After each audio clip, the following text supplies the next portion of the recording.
Let's get all this goofing out of the way. New boot goofing. Oh no, you're making it worse. Okay.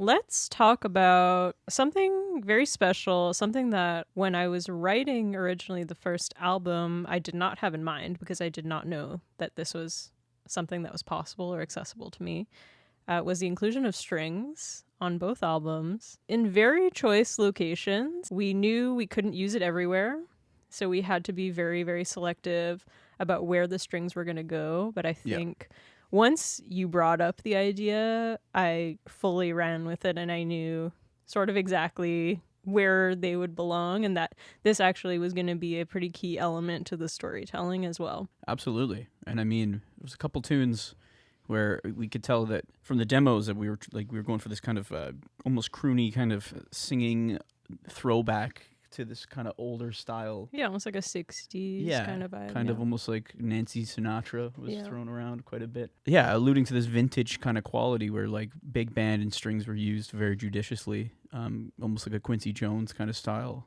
arrangements. And that was where the first headspace was when we started to kind of bring up strings.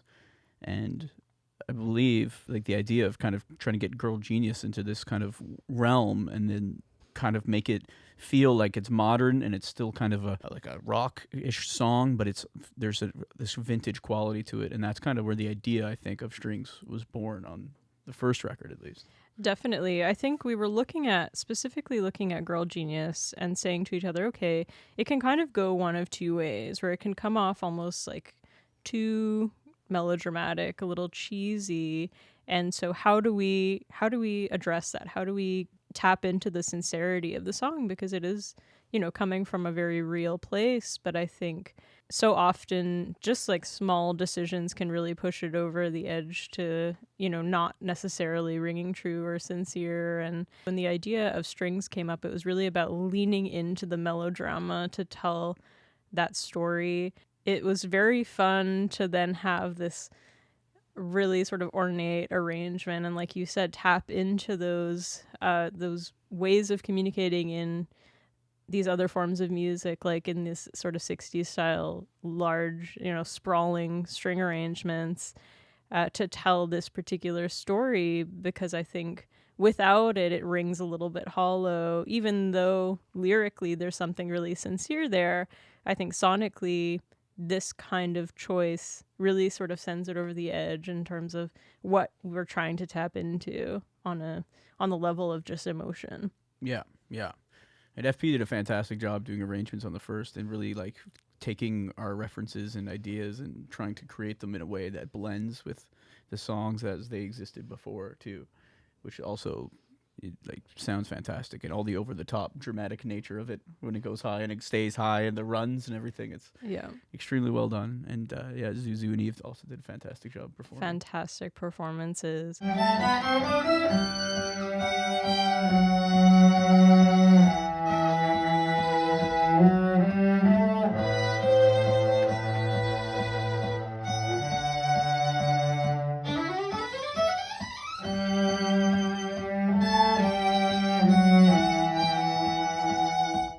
And just that process, I think, was the first taste of like, oh, this can get really cinematic. When those strings come in Girl Genius, it's kind of surprising upon first listen. I still leave all the lights on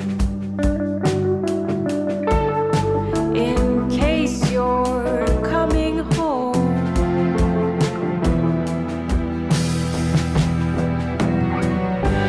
Like, oh, like what is about to happen right now? And then it goes all the way in. The strings sound huge, and I think it could be really interesting to talk a little bit about how we were able to achieve that sound, because we did only have 2 string players in the studio to make that sound. Yeah, and I mean, as far as budgets go, like making a record on a budget, having to hire an entire ensemble is frankly usually just not possible, especially for music, like independent music. So what you have to do is get creative, and so what we did is we got Eve and Zou Zou and basically double tracked them multiple times in different positions within the room to create this effect of having a larger ensemble, even though it was just cello and violin. And then we also, through arrangement itself, try to use the maximization of the entire range of both instruments to kind of create an artificial viola line, if you want to call it, which is all FP's doing on the first one and then Zou Zou's doing on the second album. And these kind of creative tricks really helped kind of create this over-the-top. So what we were trying to essentially do is what would have been done in the day is have a larger ensemble of either like a 8-piece or a 10-piece string ensemble to get these large, luscious textures, and maybe even double track that. So we were trying to emulate that through just 2 players, and I think we did a pretty good job at doing so. There's some unique challenges along the way in terms of figuring out all of the parts and what we have. And at one point we were rolling like I think 30 or 40 string tracks per song, and making sure we had everything covered and done well and in tune. And that's there's a lot of challenges that arise, but it paid off in the end. This is one of the areas. I mean, there are many areas in which you shine, but I think this in particular is something that you as an audio engineer do extremely well.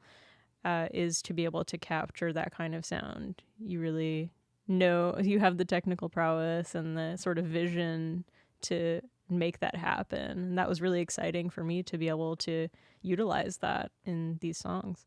Yeah, I think it turned out really well, and just like there's an excitement level to it as well as an efficiency level and a bunch of other things that happen throughout the process where you have to kind of stay on top of it and like motor through, because you know you're on a timeline and you have X amount of hours and you have to get X amount of things done. So, and then like the assembling of it later is such a, like, I wish I could really somehow break it down in a more some kind of better way through like speech, but it's really just a tactical thing of you have to see really it to digging believe it. in, and you know yeah, it's hard to do without showing. But yeah, and by the end, we created what we were aiming to go for, which is I think made everybody excited. I gave them all I had, and it just wasn't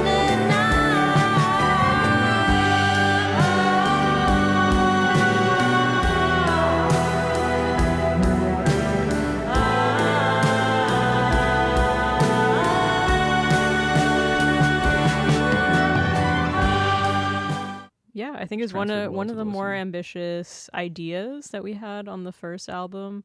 And then it was very exciting to look at the track list and the sequence of the second album and decide where we were going to have our string moment, because I think it has become a little bit of a signature. Yeah. And how can we do it differently too? Exactly. How can we didn't want to just replicate the same. Absolutely. How can we take it a step further than we took it the first time, which was we took it pretty far the first time. Yeah. But I do think that with Serrated Knife, we did take it that step further. And the answer is take it 10 years in the future, from the 60s to the 70s. Exactly. And that is where my head was at in terms of my writing and my references. And I think it was really fun. Again, it's more so about leaving space for other musicians to contribute their own ideas and their own way of expressing in these songs that I've written, in the structure that I've written, to leave that space.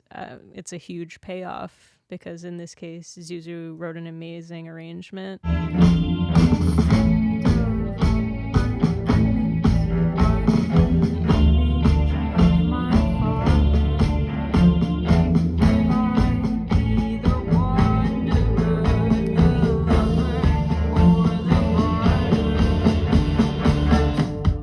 And Florian contributed that blazing solo.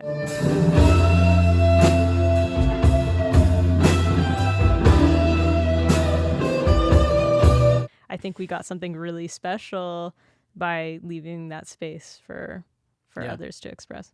And yeah, in the exact same kind of methodology as we did last time too. But it was also just having Zou Zou be part of the process so much earlier and do her own arrangements from the beginning and like sit with it and within the song as well as performing. It was a bit of a different approach, and it resulted in something completely different and very cool as well. You could tell there's a growth and an evolution from listening to our first arrangements to our second, and like where we were building towards and how we were incorporating it with the fullness of the project, as opposed to kind of building a skeleton and then adding it on top, which has resulted in this kind of wild Serrated Knife outro section that is about 15 different genres in one. Yes. And has about 4 different rhythmic grooves, as Yeah. well as circulating strings and weird little saxophone goose sounds. Yeah, it's a disco goose. 3 layers of guitars doing weird things. Not even to touch percussion. I don't even know what Jay did. I was there. I don't know what he did. Sounds good, though. It sounds fantastic. No, I mean, everyone contributed. I think everyone who was in the studio for the second album contributed something to Serrated Knife. Yeah. So it's kind of a great moment of everything sort of converging, coming together. And I mean, even just looking at the strings, the chemistry, the performance chemistry of Zou Zou and Eve, I think is also something really special that contributes to the overall feel of those string sections as they're really tapped into each other's style.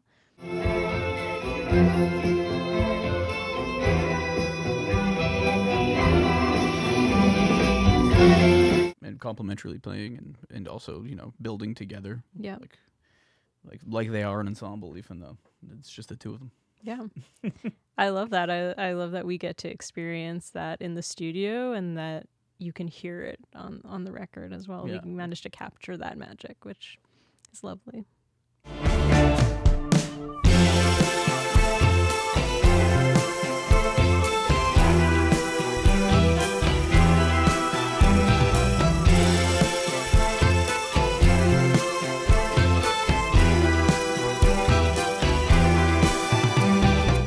Strings.